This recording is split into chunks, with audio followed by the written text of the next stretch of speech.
Good afternoon, everybody. Thanks very much for coming out today. We appreciate it. I'm Fintan Mullen, and I'm from the Ulster Historical Foundation. And as Stephen said, the foundation has been involved with PRONI in jointly organising this lecture today. We're delighted to have the two speakers with us here, all the way from Chicago, Plainfield and Fountaindale, Chicago. The first speaker up, it's going to be a double-hander today. So the first speaker is going to be Deborah Dudak, Head of Adult and Teen Services at the Fountaindale Public Library in Bolingbrook, Illinois. Deborah specialises in British genealogy and technology topics. She is currently pursuing a second master's degree in genealogical, paleographic and heraldic studies at the University of Strathclyde in Glasgow. And her partner in crime here today is going to be doing the second half of the presentation is Tina Beard. And Tina is the genealogy and local history librarian at Plainfield Public Library in Plainfield, Illinois. Tina uses her master's degree in archiving and preservation to lecture on topics including genealogical research, archival preservation, and Illinois history at national, state, and local conference level. She also has provided professional research assistance for more than a decade and has been researching her family's own history here for over 20 years, which is part of the reason why they're in Ireland at this time. We're delighted to welcome Deborah and Tina to Belfast because they have very kindly hosted the Ulster Historical Foundation during our annual lecture tours in the United States. And in 2014, we had a superb evening at Fountaindale Public Library, wasn't it? On the outskirts of Chicago, with Deborah and Tina put that event together for us. So we're delighted to welcome here. I'll not take up any more of your time and pass over to Deborah. And the presentation today, the title of it is All Routes Led to Chicago, Irish Railroad Workers and Canal Builders in the 19th Century.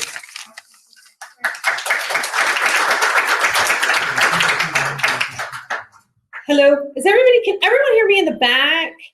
There's like two people chilling in the back. Not that I'm not judging, but you could move up here a little bit more.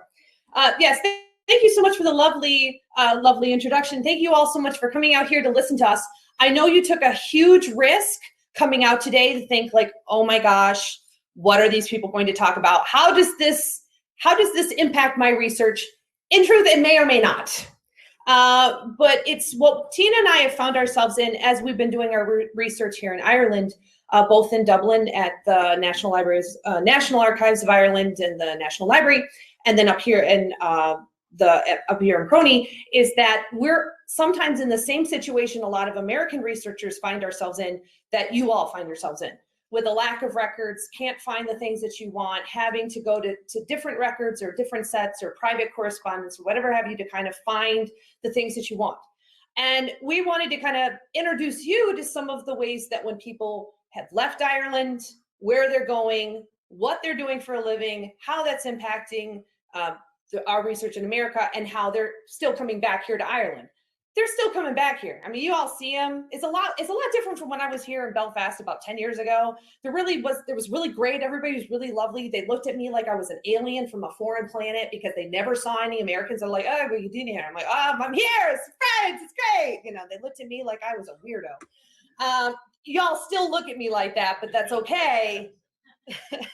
I'm going to introduce y'all to Irish in the Great Lakes. Everybody knows a lot of people from Ireland went to Boston and New York and some places in Texas, but the Great Lakes are really, really great. If anybody's been to Chicago, Tina will talk about the whole Irish connection in Chicago, but I'm going to introduce you to all of the other places. This is a cradle of settlement in the Great Lakes, and it's part of a great metropolis of large cities in the Great Lakes, which have big Irish populations. And it kind of blows everybody's mind. Everyone thinks, oh, Chicago, that place, blah, blah, blah. But the Great Lakes, which are all here, are all inland lakes. And technically, they're big, giant oceans. And if you would like me to talk more about that, we can. But there was a lot of movement from the canals by canal builders to get to the lakes that would take them to other places where they could build more canals and then eventually railroads and do more shipping. And then, of course, get into alcohol sort of businesses. It all kind of ties together. So as we look at, say, that there's about 2 million people who are funneling into the United States, there's no firm estimates, but we're seeing a lot of growth right after our American Civil War into this little cradle of settlement.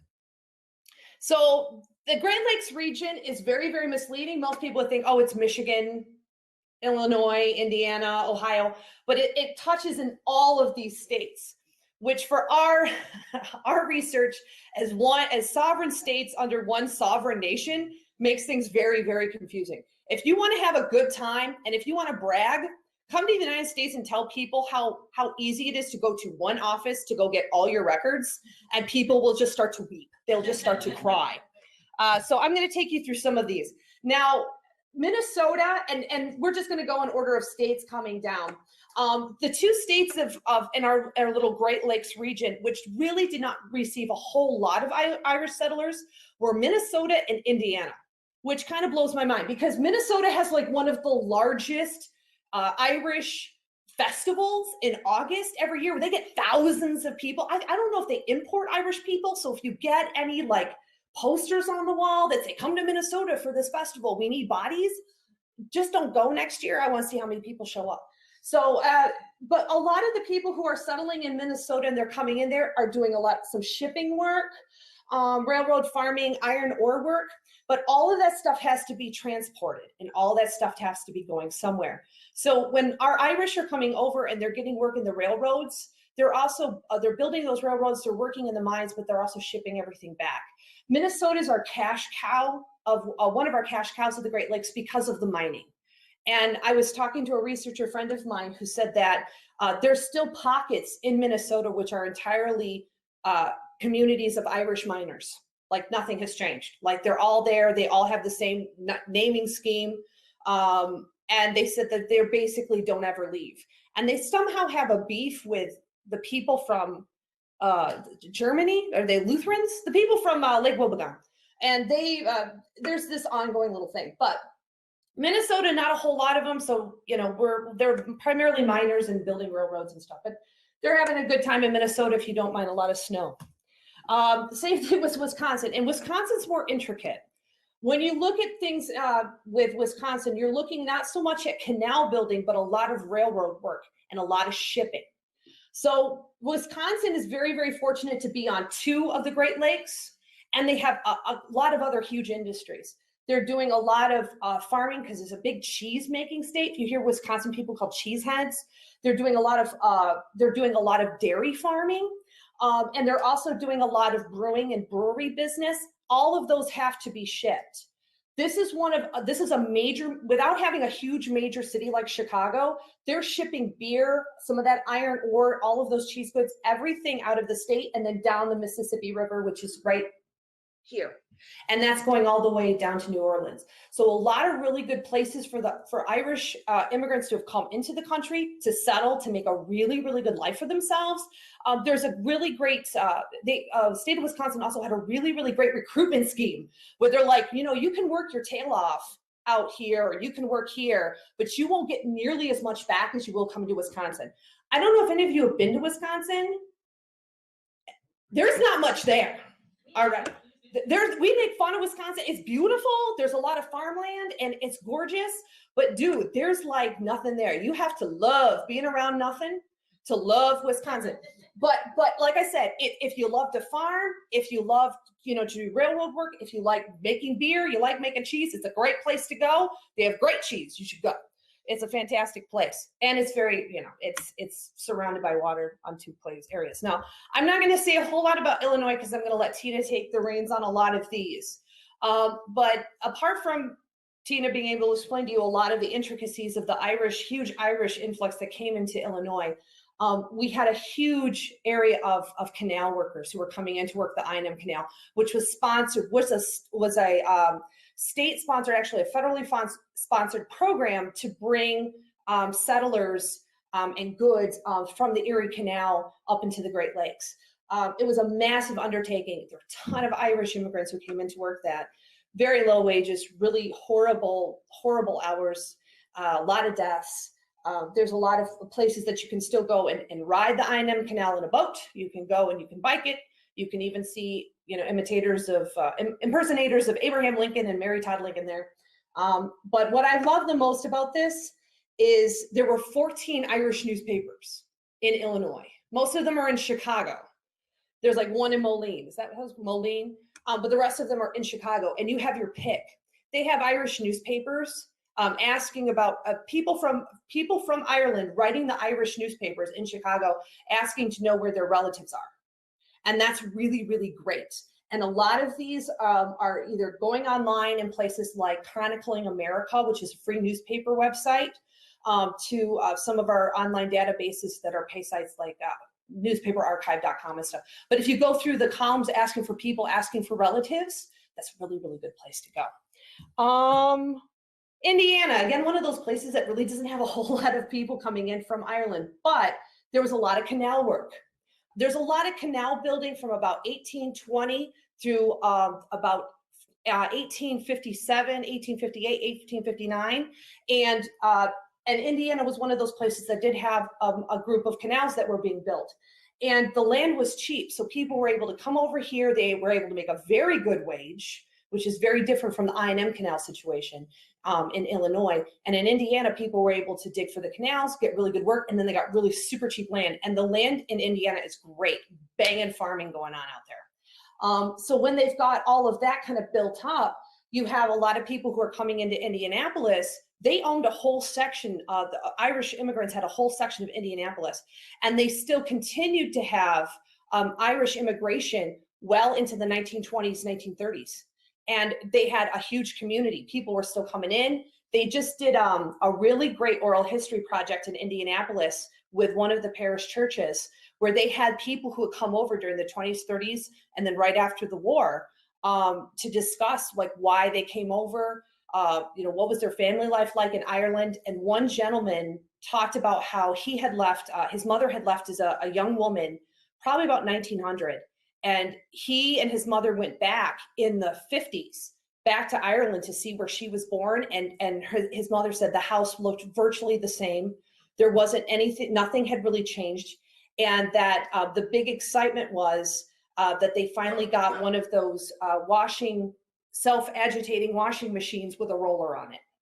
And his mother's like, we're getting on the plane and we're going back home. She's like, we're going. Indiana had become home at that point. She's like, I got a washer, I got a dryer, I got an oven. We got it made. We're staying, But it was really, really lovely. So the Allen County Public Library System, if you guys do get a chance to come to the States, if you're interested in doing any sort of research, you want to go to the Allen County Public Library in Fort Wayne. It is the largest genealogical library east of the Mississippi. I know some people hear about going to Salt Lake City to go hang out with the Mormons, go do the tours. Don't drink any of their polygamy beer. I've heard it's horrible. But it's a really great place to go. And if you're on a website called Internet Archive, I highly advocate that you go there. It's archive.org. They're digitizing a lot of their books in this collection, but these are books from all over the world. They've had to write and collect books from Ireland to put in their collection. So if there's something here you can't find, Internet Archive is a really good place to go to see if there's some books that might be missing here that you can get online for free. It's a really great website. We've got handouts. It's fun. So my beautiful home state of Michigan. I was just teasing Lawrence a little bit earlier that you have to go. Michigan needs your money. We're in a tough financial strait right now, but the Irish immigration to Michigan are basically for two things: railroad work, lumber work, and mining work. There's also a lot of auto industry after 1900, Henry Ford being the big one, and the Dodge brothers being another one. So you could make, there's a lot of different big pushes in the labor movement in Michigan as well, with the Flint sit-down strike during the 20s, with the mining strike up in the Keweenaw Peninsula up in northern Michigan. So the Irish were a huge influence in the organization of labor. And it's one of the things that small children are taught in school. When you talk about Michigan history, you talk about big labor movements. And one of those are from what our Irish immigrants helped to organize those labor units.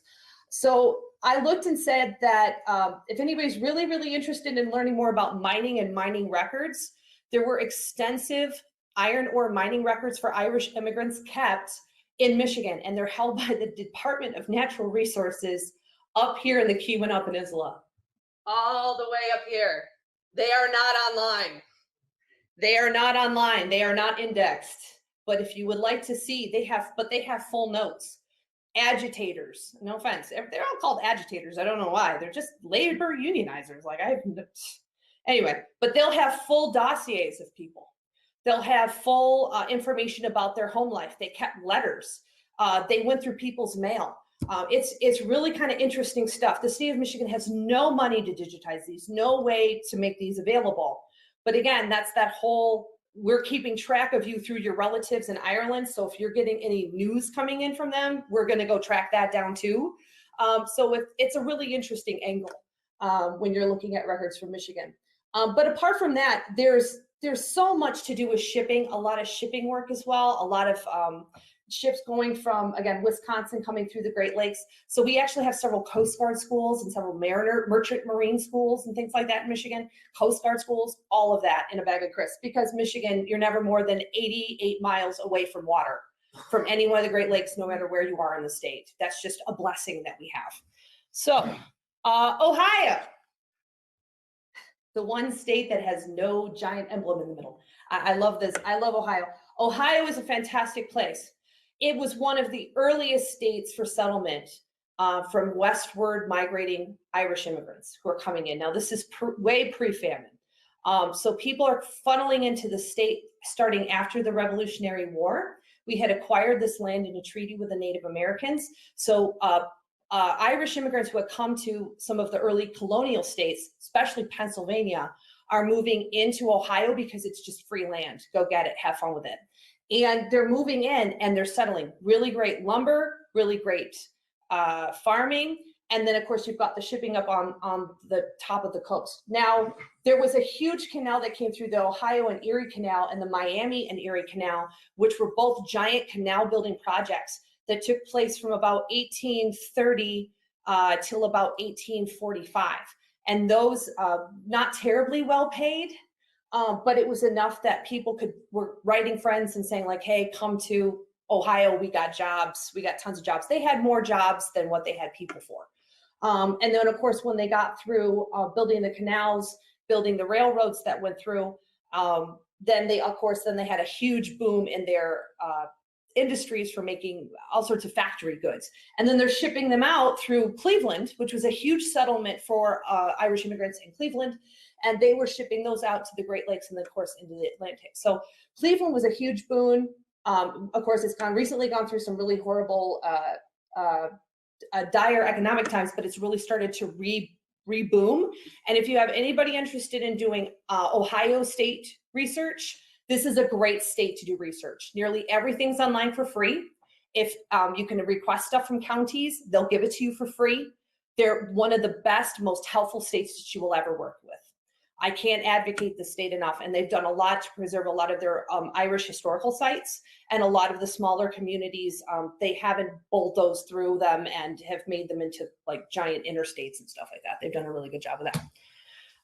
The last two states that I'm going to talk very briefly about are going to be Pennsylvania and New York. Now, they're the two smallest, let's say smallest. Pennsylvania especially, there's like one tiny little part of Pennsylvania that touches the Great Lakes, but this was a big, big one for the Irish immigrants who are coming through, who are settling with William Penn. And this is something that Tina and I have looked at every once in a while when we've had patrons that we've helped at our libraries, where William Penn opened a lot of settlement to Irish immigrants to use as a buffer for his Quaker settlers to keep the Native Americans occupied while he's building the city of brotherly love. Now people will joke about it, but it's complete. He did the same thing with the Germans.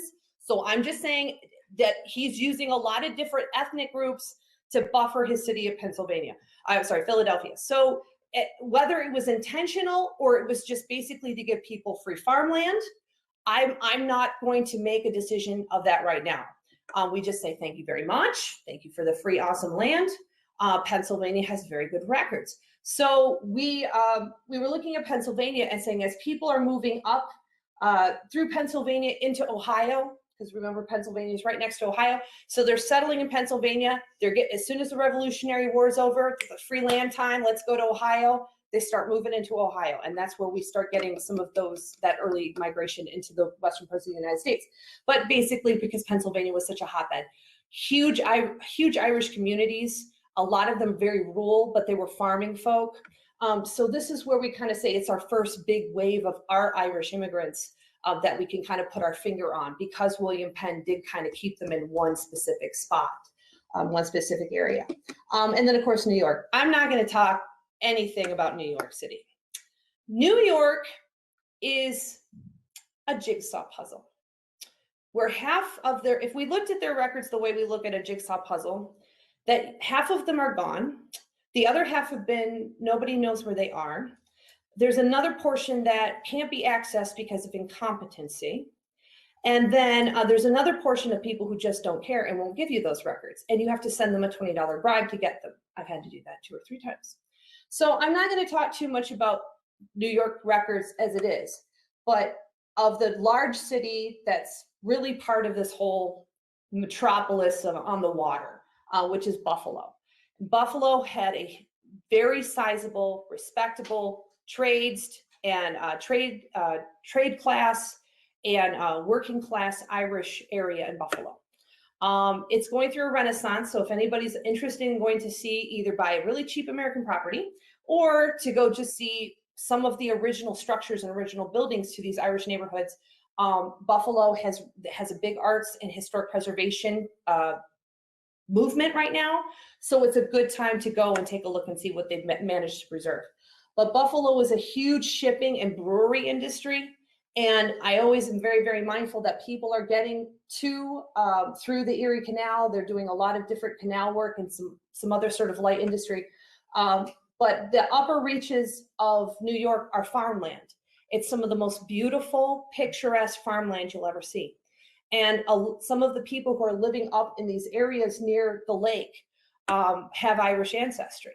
And they've actually named some of the wineries that have taken over from being, just regular crops. There's a huge winery industry now. And some of those families can trace their ancestry to those Irish immigrants who came up, who didn't stay in New York City, who came up came up through the river systems, through the canal systems, to come up into the Great Lakes. And they're sitting on some of the most beautiful wineries on lake property that you'll ever see. So they've made out really, really well. Apart from some of that, there's a couple other industries, which are stonemasonry and coal mining. But I think for the most part, once you kind of get there, you kind of see it. You see it's a really heavy industry and a farming sort of community, but it is what it is. So apart from that, I kind of told Tina that I would keep it to 20 minutes, which have I kept it to 20 minutes? You are right on time. Yeah. Yeah, she did. Bodily harm. It was horrible. So I'm hoping that at least that gave you all a very good overview very quickly of a very large geographical area that all of you should come see. All of you should definitely come take advantage of free records if you're interested in sending people our way. And definitely come see some of the Irish neighborhoods and some of the Irish areas of the Great Lakes region, because you won't ever regret it. Some of it will not always be clean. Some of it will be very dirty and kind of gross and not always pretty. But it's a really, really excellent place to come and take a look and see how people came and settled in a really beautiful area of the United States. So thank you so much for your time. And I'm going to let Miss Tina come up here and do her amazing thing. Dirty and unclean sounds like You know what I mean. So, do you want me to? You are Chicago Irish. Since we each only had 20 minutes, that's why I had to threaten her, because she'd still be talking at 3 and you would all be very hungry. Oh. There you go. So while Deb didn't go into tremendous detail about Illinois, in 20 minutes, I can't go into tremendous detail either, but I'm going to tell you a couple stories and talk about a couple neighborhoods. How many of you have been to Chicago? How many of you have ventured outside of downtown to some of the Irish communities? Bridgeport, Back of the Yards, Gage Park, Brighton Park, Canaryville. See, none of you come visit us. I will tell you, I am very proud of my heritage. I am 5th generation Chicago Irish. We have our own song called the Southside Irish Song. You know that I will not torture you by singing, but we are very proud of our heritage. Now, for those of you who have been to Chicago, you can easily find it on a map, but for those of you who haven't, We are also on Lake Michigan that Deb pointed out earlier. So I wanted to kind of give you an idea of where we are in relation to the rest of the country. Now, Deb mentioned New York, and a lot of people have this misconception that Irish only came in through the port of New York. Now, it's absolutely not true. A lot of them came in through Boston. We had 7 ports along the eastern seaboard. Some of them even came in through Canada and traveled down, either through the Great Lakes, through Vermont, which was a very large crossover. So not everybody came through New York. So when people can't find their ancestors, they think, oh, well, you know, they must have, you know, stolen or cheated their way in. There was a huge number of people who came in through Philadelphia and who came in through Boston. So Deb kind of mentioned earlier about those lost Irish, those lost relatives. The Boston Globe had a column where people could write in and ask, have you seen, you know, Mary Sullivan? She supposedly arrived on, you know, May 4th. She hasn't been heard from. If anybody sees her, please contact us in Atlanta, Georgia, San Francisco, California, Chicago, Illinois. So the Boston Globe was really the paper where people sent in those lost relatives columns. So, you know, and Boston's really not that close. You know, you're talking a couple hours away from New York, so it's still quite a distance. So in Chicagoland, the Irish had a tendency to settle on the south side. That's where my family is from. So here's downtown right here. So for you who have gone and seen State Street and have visited, you know, the Sears Tower, and you've gone to the art museums, you're right in the center of this huge city. Chicagoland actually spreads into Indiana. It spreads up north into Wisconsin. It is a huge community. The Chicagoland area, which is what we call it, it's Chicagoland. It's not just the city of Chicago. We have over 8 million people. You know, so it is a huge population, and over a quarter of them, you know, we trace our ancestry back to Ireland. So just to give you a brief overview about how Chicago came about, I'm not going to talk about it for long, but it came out of Fort Dearborn, and Fort Dearborn was really set up after the War of 1812 to kind of protect settlers and protect waterways between Detroit, where Deb's family was from, and Chicago, Illinois. So the fort was very instrumental in protecting settlers across all of northern Illinois during the Black Hawk War, which was a very short skirmish with the local Indian tribes in 1832. So it was decommissioned in 1837, but parts of it lingered on for a number of years. People were using the buildings. They were, you know, using them as storehouses and other facilities, even though it wasn't a fort any longer. But the last remnants of the fort were destroyed in the Great Chicago Fire in 1871. So how many of you have heard about the Great Chicago Fire? And the fact that, you know, the urban legend is it was started by Mrs. O'Leary's cow who lived on DeCoven Street, you know, on the south end of the city. Nobody really knows for sure how the fire started, but they blamed the Irish because it was very easy to blame the Irish because there were so many of us in Chicago in 1871. So Fort Dearborn, for any of you who have been to Chicago, Fort Dearborn is really the center of the city now. There's a little landmark on the ground right at State Street with the bridge that crosses over the river. If any of you have seen Tribune Tower or the Wrigley Building, they sit right on those corners. That's where the original Fort Dearborn was, on the south end of the road. So it's hard to see from this map, but State Street, where it crosses the river right there, right in downtown, right in the heart of Chicago is where Fort Dearborn was. As the city grew, here's the fire. So you could see in red all of the districts of the city that were destroyed by the fire. Luckily, it didn't reach Bridgeport. So the Irish neighborhoods were right along here. So we were saved. We were saved from the fire, and a lot of it was still empty at the time. I have maps for the platting of Bridgeport in the 1850s when they opened up the eastern side of Bridgeport towards what would now be the expressway, which would be I-90 now. Kind of where Comiskey Park is, which I'll talk about at the end. So we were largely spared by any fire damage. So a lot of Irish came to Chicago to work on the I&M Canal. They had originally worked on the Erie Canal in the 1820s. When that was finished, they started moving towards Chicago to find work. Now, the I&M Canal in Illinois has a long and sordid history, because in the 1820s, they decided they wanted to do the same thing, and they wanted to have a canal to connect people to the Mississippi River, but they couldn't get the financing. they would start and then they would go bankrupt. And then they would hire new commissioners who would siphon off the funds that were supposed to be used for the surveying of the land. So then they would go bankrupt again and they would have to wait. So there were lots of periods where there would be work and then no work. So there were lots of Irish immigrants who would come to work on the canals and they would start digging. And then 3 months later, they would go broke and they would all be laid off work and they would have to wait until money came in again so they could start working and digging on the canal again. So there were lots of periods where they just had nothing to do. And you can imagine when you have a large number of single men with nothing better to do, there would be lots of problems and fights and things that would go on. So there was a lot of carousing that went on during the canal building. So the very first lock for the canal was built at Bridgeport. And that's where our neighborhood gets its name. It's because it was a bridge that would help people ford the river. So when they put that in, that's how our neighborhood got its name. So the canal route ran from Bridgeport all the way down to Peru, Illinois, where it would connect with the Illinois River. So as I said, the canal ebbed and flowed for a number of years, but it didn't actually open to the public until 1848.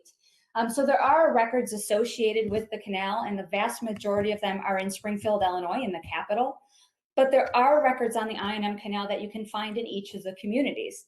So in Will County, they're in the city of Joliet, which is the county seat, and in Lockport, Illinois, which is part of the canal route. There's a lot of records there. There were a lot of parishes that opened along the way to cater to the Irish who were coming in for the canal. St. Dennis's parish in Lockport was all Irish, and it was just south of Lockport because they sold land as scrip. So you didn't get paid. It was, here, we're going to give you this piece of property as your wages because we can't afford to pay you money. And a lot of times those scrip were treated like cash. If you lost it, you're out of luck. You could trade it, you could sell it, you could give it away, you could keep it and build on it. It was yours to do with what you wanted, but they're not registered. So if you lost it, there wasn't some way to go and get a new one. It was just gone. So those records exist for Lockport. So there's a way to trace those Irish who stayed in the Lockport area. But as far as I know, they don't exist for some of the other communities. But Ottawa, Illinois, which is right near where the end of the canal is, in LaSalle County, their local genealogical guild has a lot of records for the Irish who worked on the canal that stayed in the Ottawa area. So there are some places to go to look for those records as well. So Lockport, the first lock was in Bridgeport right at the top of the map, and you can kind of see that dark black line, how it trades its way down across the landscape until it finally ends in Peru and connects with the river. So any of those canal towns, whether it's Lockport, whether it's Joliet, whether it's Ottawa, are going to have information on your Irish ancestors. The railroads are a post-Civil War phenomenon. So for those of you who have been to the United States, the Civil War, the 150th anniversary of the end of the Civil War was this year. So from 1861 to 1865, the United States was in complete and utter turmoil. They were fighting each other for a number of reasons. The country was divided between North and South, and immigration plummeted during those years because what the Union government in the North was doing is it was grabbing people right off the ships, handing them a gun, and sending them to fight at the front for the Union Army. So the immigration totals in those 4 years dropped dramatically. So if you had immigrants who came in during that time period and they were young men, it's very possible that they were conscripted and served, usually 6 months. So I found some of my Scots who came in at that point, who got off the ship in New York, were handed a gun and sent to the front for 6 months. And then they were allowed to go on with their lives after that. So, it's very possible if you had relatives who came in during that time period, that's what happened to them. So in Chicago, post-Civil War, 1865, what's called the Union Stockyards opened. And it was a huge industrial railroad complex made up of factories and rail yards, and stockyards is exactly what it was. So they were bringing in cattle from all over the United States and Canada. They were funneling them through Chicago and then processing them, whether they were shipping the cattle whole to another place, whether they were cutting them up and selling them to meat markets and things like that, or processing the remainders of the animals into, fats and Criscos and products like petroleum. All of that was funneling through Chicago. So because of the stockyards opening in 1865, you see a lot of communities that ring the stockyards growing exponentially at this time. So Bridgeport was relatively safe because it was earlier tthan that, but Canaryville and Back of the Yards are the two biggest populations in neighborhoods that surrounded the yards, where a lot of poor immigrant Irish who would work for cheap wages would come and find jobs. So meat packing, canning factories, bottlers, other types of manufacturers all needed that labor. So they were paying them just pennies on the dollar for what they were worth, so they could get those products shipped all over the United States. So not only were they working in the yards, they were working as caboosemen, they were working as stokers for the fires, for the train cars, they were loaders. It was a very dangerous job to work for the railroads in the yards, in the rail yards. You had a lot of men who suffered injury and death. They would get crushed between two cars. They would fall off of cars. There were a lot of injuries that happened. So my family splits the famine. So one side of my family came to Bridgeport before to work. They were masons, they were stonemasons and bricklayers. So they arrived to work on the canal. And then the other half of my family came after the famine. I have no famine Irish that I know of in my family, but they came and worked for the railroads because that was the big industry. Post-famine was railroads. Pre-famine, it was canal work. So I had my great-grandpa Pete, who sadly was a notorious drunk. And my mom tells me all the time about stories, regales me with stories of my great-grandpa Pete, who I was supposed to be named after. And at one instance, there was a newspaper article about my great-grandpa Pete. He was a cabooseman. So his job was to hang off the back of the railroad cars with his lantern so that he could alert the switchmen and the other railroad workers that there was a train coming in. Well, he was notoriously drunk one night and actually fell off the caboose and broke his leg and his arm because he just rolled right off. And they just left him and came back for him later. So he lay there for a number of hours. But it was very dangerous work. And they had a lot of downtime. So when they were off of work, they would go to the hundreds of bars that would ring around the railway yards and the stockyards. My family were certainly not saints, that's for sure. So, like I said, a huge number of Irish laborers arrived during and after the famine. They arrived in Irish neighborhoods like Hamburg, Brighton Park, Canaryville, Back of the Yards. Typically, when Bridgeport, and I'll talk about this in a couple of slides, Bridgeport were largely Ulster. Everybody else was Republic of Ireland. So, because the Irish workers were already living in some of these areas in 1865 when the stockyards opened, they were the first people to get work because they were already within the neighborhood. After 1865, a lot of other immigrant groups started filling into these neighborhoods. So as the other immigrant groups are moving in, a lot of those Irish are moving out. They didn't like the rabble that was coming in, and diluting their Irish neighborhoods. So like I said, I grew up in Bridgeport, which is at the top of the map. You see the canal kind of cutting across the upper left-hand portion where it says New City. This section right here, that is the neighborhoods of the Back of the Yards and Canaryville. And it was originally called Canaryville because supposedly there was a sizable canary population there. And they would feed off of the pickings, in the meat yards, in the meat plants and the factories. They would kind of pick up what was left in the stockyard after they fed the cattle. So they were coming and eating what was left over. Back of the Yards, you can imagine where that name comes from. They were behind the stockyards. So Brighton Park, Gage Park, and then into the 20th century, Woodlawn, Chicago Lawn, West Lawn is where all those Irish started to go. So Canaryville still to this day is a very hardscrabble, rough and tumble Irish neighborhood. There's been a large influx of Hispanics into Canaryville over the years, but there's still this very steadfast Irish core who doesn't like being infiltrated by other groups. But because of how tight-knit this community was, St. Gabriel's Parish was really the center of this community. Everything went through St. Gabe's. It had its own parochial school that is still an active school today. It still is a very popular choice for Catholic grade school, for parochial school. But these people who lived in Canaryville, as their economic status began to rise, they started moving south into those neighborhoods that I mentioned. Beverly has a humongous Southside Irish Parade every year that is actually bigger in some years than the Maine, the city-sponsored St. Patrick's Day Parade. If you guys have been to Chicago during that time, they talk about dyeing the river green. If you've ever been to Chicago, the river's pretty much green anyway, so you can't really tell much of a difference. But new communities, what they call new Irish communities, like Beverly, Morgan Park, and Oak Lawn, are 20th century Irish populations.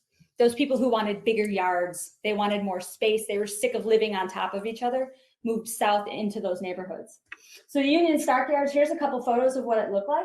The Union Stockyards were an entire square mile. You know, so for us, it would be 460 acres. I'm not sure what it would be in hectares or something like that, but it was an entire square mile for us. I mean, that is a very large space. They would have hundreds of thousands of cattle that would move through every month. So you can imagine that it might not have smelled the best. It might not have been the most pleasant of environments to work in. And even into the 1950s, my mom tells stories about how badly the neighborhood smelled. You know, so I'm kind of delighted now at my age that it doesn't smell like that anymore. But because of all the meatpacking plants, you know, there was a lot of waste. And what they would do is, because they were right in between the canal and the Chicago River, is they would take that waste and they would dump it into the canal and the river. So the Chicago River at one time was called Bubbly Creek because they would dump so much waste in it that it would actually bubble from the carbonic acid as it would break down, as the animal flesh would break down, and the river would catch on fire multiple times a year. So it is still largely untouchable. You would never want to swim in it or put your toe in it for any reason. So they've been trying to really clean up the river over the last couple of decades. They put a nature preserve there, right where the mouth of the canal and the river meet, right off of Damon Avenue. And you can go and you can bird watch, but there's like a sign every 6 feet, don't touch the water. Do not touch the water. Don't go near the water. Luckily, it doesn't catch on fire anymore, but it was really where they just threw everything. They were hoping that it was going to float downstream, but with all the fats and the oils and the grease and the chemicals, it just stayed there. So it looked literally like chicken fat. You know, when it dries and chicken fat kind of turns white and it's kind of jiggly like Jell-O, you could literally watch birds and animals walk across it. It was so, because it never went anywhere. It was so heavy, it just stayed right in that spot. It was really, really kind of gross. The back of the yards neighborhood was also a very rough neighborhood. When I was a teenager growing up, there used to be a bar that we used to go to. Not that I ever drank underage. I never did that. But there was a bar that was called Mickey's that we used to go to. And we were on our way home one night and an officer pulled us over and said, "What are you doing here?" "Nothing. We're not doing anything here. We're on our way home." And he said, "Do not stop. Don't stop at red lights. Don't stop at stop signs. Just keep going until you're back to Bridgeport." That's how rough of a neighborhood it was. They didn't want us, you know, cute little girls, you know, getting stopped or attacked by somebody in the back of the yards neighborhood. It is really a very, very dangerous neighborhood today. So it was a very mixed neighborhood also. It had a lot of Lithuanians. It had a lot of Polish. It had a lot of Eastern Europeans who came to work in the meatpacking factories. Have any of you ever heard of the book The Jungle by Upton Sinclair? It's a very famous book in the States, and it's a whole book that Upton Sinclair wrote about what life was like living in Canaryville and back of the yards, and what it was like working for the meatpacking and the stockyards during, you know, the 1900s. It's written in 1906. I'm going to pass it around so you guys could take a look at it.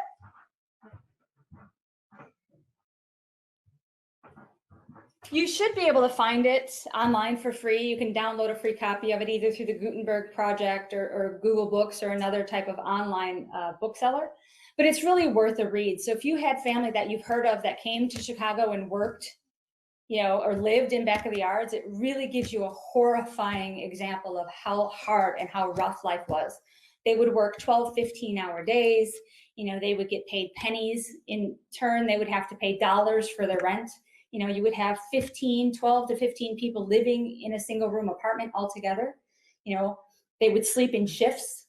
You know, you'd have 6 mattresses, so only 6 people could sleep at a time, and you'd have to rotate. It was a very, very hard life to work for the stockyards in 1900. So it's definitely worth taking a look at The Jungle to give you just a small idea of what life was like to live in these two neighborhoods at that time. So one of our local papers, which was called the Chicago Inner Ocean, it was actually founded by Scots. It was founded by Thomas Macmillan, and it catered to Chicago Europeans. It was for people who they were not native to Illinois, and it would spend a lot of time talking about what was going on in Europe, and it would focus on the different countries so that anybody, whether you were German or Irish or Italian, could get some little snippet of what life was like at home. So they wrote this little story here about the telegraph boy, about how he was going between the buildings of the inner ocean, and about how his clothes were so saturated with the filth and grime and smell passing through Bridgeport that he wrote a whole song about it. So I don't know if you could see it, but where the odors of heaven give, place to hell, where the bone boiler's curse is a devilish yell. So he wrote out this whole little ditty on his way back because of the smell of Bridgeport. Like I said, when the stockyards opened in 1865, the population of Bridgeport started to change. It started moving away from those Ulster Irish of Cavan and Derry and started bringing in people from the Republic.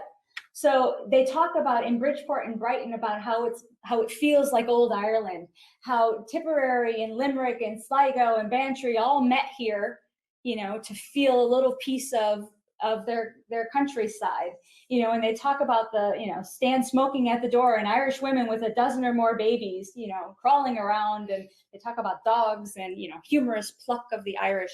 So it's a great little story that was written in 1865 in the Chicago Republican. Now here's my neighborhood. So I'm very proud to be from Bridgeport. Bridgeport is one of those, it's an early neighborhood, and it's the earliest Irish neighborhood. But what Bridgeport is known for is its ties to Chicago politics. So we are very proud of our Chicago mayors from Bridgeport. We had 5 mayors. 4 of them were Bridgeport Irish, from Bridgeport. There's only one who was mayor who was not actually Irish, and that was Mayor Blondek, and nobody liked him. So Bridgeport was largely stonemasons and bricklayers. That's how my family came. So Deb talked about the Irish coming into New York and then moving on. My Irish came to New York and they went to Albany because there was a huge population of Irish in Albany in the 1830s and 40s. And from that population in Albany, 3 out of 4 branches of my family all came to Chicago from Albany. 2 of them were stonemasons, 3 of them were bricklayers. And they came to Chicago to build the canal and to build churches, because after the canal finished in 1848, they needed to put their skills to work. So they started building a lot of those Irish parishes in and around Chicago. So the first one built was St. Bridget's, which was 1854. Before that, before St. Bridget's was built, there was what was called Old St. Patrick's Church, and it was in the heart of downtown Chicago now. And that was the parish for the entire city. So even if you lived on the west or in the north or in the south, all of the baptismal records for early Chicago pre-1854 are at Old St. Pat's. And those are digitized and they're online on the Family Search website. And we've got a handout at the back that'll talk about that. So it wasn't until the 1840s and 1850s that other churches started to be built to start finding those records. So for Bridgeport's, it was St. Bridget's. And then my parish church, which was Nativity of Our Lord Parish. So St. Bridget's was right next to the canal. As Bridgeport grew and more people moved in and filled in the neighborhood, they built a church on the eastern end of the neighborhood because it grew out from the canal. So Nativity of Our Lord Parish was built originally in 1868. It was destroyed by fire 3 years later. And then they built the second church, which was started in 1873 and then finished in 1876. So my great-grandfather, Patrick Clark, who is from Cavan, who I have been researching since we got here. There's a story that there was what was called the beer pail strike, and it was all started because of my great-grandpa Patrick. So they used to be given a pail of beer for all of them to share over lunch while they were working on constructing the church. So every day they were given a half hour for lunch. The priest would bring out a pail of beer for all of the men to share. Well, my great-great-grandfather Patrick decided he didn't want to share the beer. He thought that they deserved more. So he decided to rally the troops, so to speak, and they all went on strike for more beer. Well, the parish priest was having none of that. So he decided to eliminate the beer altogether and said, well, if you want more, I'm giving you none at all. So there was this back and forth for a couple of weeks where no work was done on the church because they were fighting over whether they were getting more beer or no beer. So eventually they settled to their one pail of beer, and they continued to work and finished the church in 1876. So So I mentioned my great-grandpa Pete. It was his father, Patrick. So apparently that kept getting handed down from generation to generation. So like I said, largely we started from Cavan and Derry. But after 1865, we started getting those people from Tipperary, Waterford, Kerry, all over the Republic of Ireland. So Waterford plays an important part in Bridgeport's history, and that's going to be the next slide. So here's the Nativity of Our Lord Church. Here's my church where I was baptized.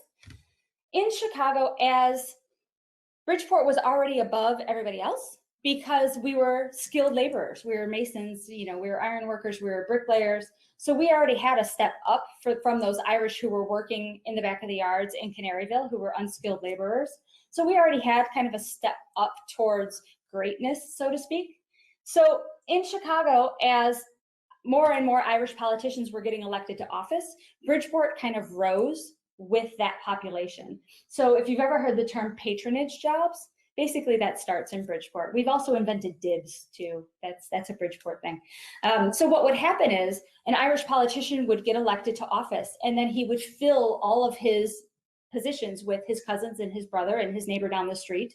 So, you might need a secretary, you might need a driver, you might need, a postman. And patronage jobs were those coattail jobs where you were hiring your family to work for you and giving them really high wages because the city was paying for your staff. So most of the people who worked in Chicago were Irish from Bridgeport because they had so many people that they were filling into those positions that, Bridgeport was pretty well heeled. It was a pretty well-to-do Irish neighborhood. Almost every fire department, almost every police station in the city of Chicago is still run by Irishmen. They're not all from Bridgeport, a lot of them are, but every single one of them has either their chief, or their second in command is a Chicago Irishman. So I mentioned our 4 mayors. We had Edward Kelly, Martin Keneally, Richard J. Daley, and Richard M. Daley, who are probably the 2 most famous because they're the most recent Chicago Irish mayors. Richard J. Daley was a piece of work, let me tell you. I picked this photo because I thought it made him look pretty stupid. And well, in fact, he actually was pretty stupid. But Richard J. Daley was an only child. He was a very arrogant man, but he was a very powerful man. And he was probably the most powerful of all of the Chicago mayors ever in the city of Chicago. So when the city of Chicago was looking to build and construct the interstates, I-90 was actually moved because they originally had the plan to come right through the heart of Bridgeport, and Mayor Daley fought that and had it moved 4 blocks over to run where it is now, right next to what used to be called Comiskey Park, because that was the borderline between Bridgeport, the Irish neighborhood, and the projects in the Black neighborhood. And Richard J. Daley was very famous for saying, I don't want those people in my neighborhood. So he constructed this huge highway to divide the 2 classes of people so they wouldn't come into Bridgeport. So his mother Lillian was very influential in his early life. It made him very sensitive to women's rights, not a whole lot of other rights, but made him very sensitive to women's rights and fair labor laws, as long as they were Irish labor. So the Daleys were very staunch supporters of Nativity Church. I was about this tall when Mayor Daley died, and I remember standing in the snow for hours. The line for his funeral stretched for blocks because he grew up in the neighborhood and we all lived in the neighborhood, and he took very, very good care of Bridgeport. He made sure that we were protected, that we always had paved streets, that we always had clean streets, that we were always protected by police and fire. He really went out of his way to protect his home neighborhood. Now his son, Richard M. Daley, who is no longer mayor, he resigned a few years ago. They were the 2 longest serving mayors in Chicago history. Mayor Daley goes on the public speaking circuit now. He moved out of the neighborhood, and it was a very huge deal for him to move out and leave us all behind, so to speak. So some people don't think so highly of Richie. Some of us do. My mom tells stories about they went to private school and about how their driver would drive down the street and all of my mom's sisters, they'd throw rocks at the car as it drove by. They thought they were snotty. But the Daleys there's still Daleys in Bridgeport. There's actually Patrick Daley, who is the nephew of Richard M. Daley, who's running for alderman now. So they've been there a long, long time. Another famous Bridgeport person is Charles Comiskey. Have any of you gone to a White Sox game or have gone to Comiskey Park? Right? Growing up in Bridgeport, I told this story a little earlier. When you grow up in Bridgeport, you are three things. You are Irish, you are Democratic, and you are a Sox fan. And if you are not all three of those things, you do not live in Bridgeport. We don't have Cubs fans in Bridgeport. We run them out as quickly as we can. But Charles Comiskey was a larger-than-life baseball player. All he wanted to do since he was a little boy was play baseball. Well, his father, John, who you see in the smaller image there, was a very loved alderman. You know, he was one of those people that was honest and trustworthy, and people would come to him. But he was also very steadfast and hardworking, and he thought this frivolous game of baseball shouldn't even be played by kids. He wanted his boys to spend their time, you know, doing industrious work. Well, their mother had the complete opposite notion. So she was known around the neighborhood to sneak out the back door and play with the kids in the alley and throw balls to them so they could play baseball. So she really fed this love of the game to Charles Comiskey. And he made his money and he made his fame in St. Louis. The St. Louis Browns was a team that he managed and played for in the 1880s. So when he came back to Chicago, he wanted to start a baseball team here. So he was really very influential in starting the American Baseball League. And starting the Chicago White Stockings, as they were called at the time. He was also extremely generous. Whenever somebody asked him for something, he was there with a hand, whether it was the Red Cross or the Salvation Army. During the First World War, he gave a lot of money to returning soldiers to help with clothing expenses and war wounds and helping mothers who had lost sons. So he was really a very generous man. But probably the number one thing that I love him for most is our Chicago White Sox. So I'm very proud to be a Sox fan. I'm very proud to be from Bridgeport. And we have some very important and influential people, including Charles Comiskey, whose nickname was Commie. So I was telling Deb the other day, I said, oh, we need to pay our respects to Commie Comiskey. And she says, Commie? I said, yeah, C-O-M-M-Y, not C-O-M-M-I-E. I said, he wasn't a fan of Lenin. He was, So the Comiskey family actually is from Bailey-Borough Cavan as well, which is where my family is from. So we were going through valuation rolls in Dublin a few days ago, and I nudged Deb and I said, look, here's a Comiskey. So they were right in the neighborhood then, just like they're right in the neighborhood now. So Deb and I are open for any questions. There's a handout that they printed for you. So all of the resources that I talked about, so when I talked about back of the yards, when I talked about railroads or for the canals, there's a list of websites on the handout. So if you have family who did one of these jobs, all of those sites are listed. All of the repositories that have Chicago Irish records are listed on that list as well. So instead of wasting my time giving you websites here, you can do all of your research off of the list that we gave you. And we have cards if you have any further questions. Yeah. Your book is like in the fourth row. That's okay. Finish looking at the book. You should really read it because it's a very well-written book to begin with. And it's free. It is free, and we're right on time. We are. I hope so. Thank you.